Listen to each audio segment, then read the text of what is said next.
नमस्कार दोस्तों, मैं पवन कुमार और मैं भारतीय संयुक्त मोर्चा संगठन से हूँ।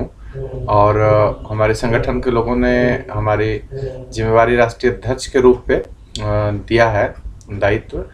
भारतीय संयुक्त मोर्चा के बैनर तले हम लोग अभी पिछले 20 सितंबर को दिल्ली के दीनदयाल उपाध्याय मार्ग के एनडी तिवारी भवन में एक स्वदेशी संवाद का कार्यक्रम रखा था। उस कार्यक्रम में हम लोग का जो मुख्य उद्देश्य था कि ज़्यादा से ज़्यादा स्वदेशी के प्रचार प्रसार के लिए और स्वदेशी प्रेम जगाने के लिए ज़्यादा से ज़्यादा विचारों का संकलन करना, और उसमें हम लोग सफल भी हुए।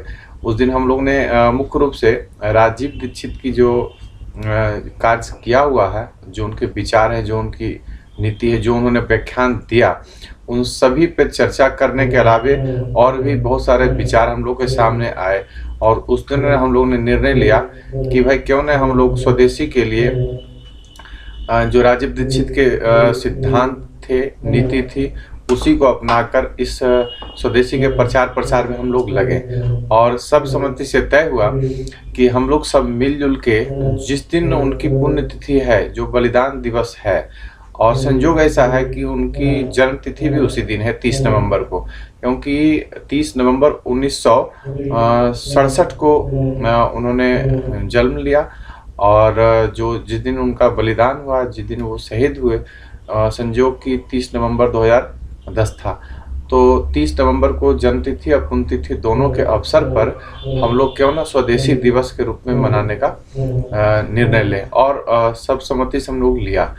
और उसके बाद हम लोग उसी कार्यक्रम के तहत, उसी संकल्प जो हम लोगों ने लिया, उसके तहत अभी दिनांक 30 नवंबर 2015 को उत्तर प्रदेश के ग्रेटर नोएडा के दनकौर के पास में भट्टा पारसोल एक जगह है, वहाँ के किसान इंटर कॉलेज में हम लोगों ने स्वदेशी दिवस समारोह का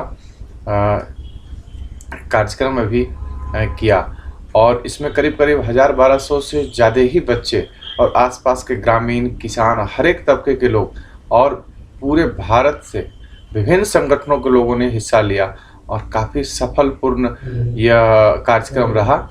इस कार्यक्रम में हम लोगों ने एक बात का निर्णय लिया कि क्यों ना हम लोग केंद्र सरकार के समक्ष इस बात को रखें कि सार्वजनिक रूप से और सरकारी स्तर से स्वदेशी दिवस को मनाया जाए 30 नवंबर को, ताकि एक श्रद्धांजलि भी राजीव दीक्षित जी को मिलेगी और पूरे देश में स्वदेशी के प्रति लोग जागरूक भी होंगे।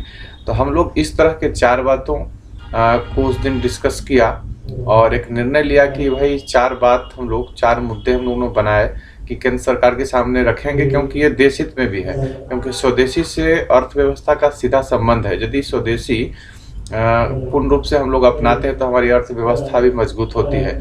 तो नंबर 1 की स्वदेशी दिवस के रूप में 30 नवंबर को घोषित किया जाए, तो कम से कम सरकारी स्तर पर जो घोषित होगा तो एक जागरूकता आएगी, स्वदेशी को लोग समझने का कोशिश करेंगे, फिर स्वदेशी वस्तुओं का इस्तेमाल करना शुरू करेंगे। तो एक जो है सो प्रेरणा से मिलेगी, लोगों में जागरूकता से आएगी, तो उससे हम हर तरह से हमारे देश के लिए फायदेमंद होगा। दूसरी चीज़ कि जो बचपन में बच्चे पढ़ते हैं, तो हम लोग ने रखा है कि वह जो स्वदेशी विषय है, इसको बच्चों के पाठ्यक्रम में भी शामिल किया जाए।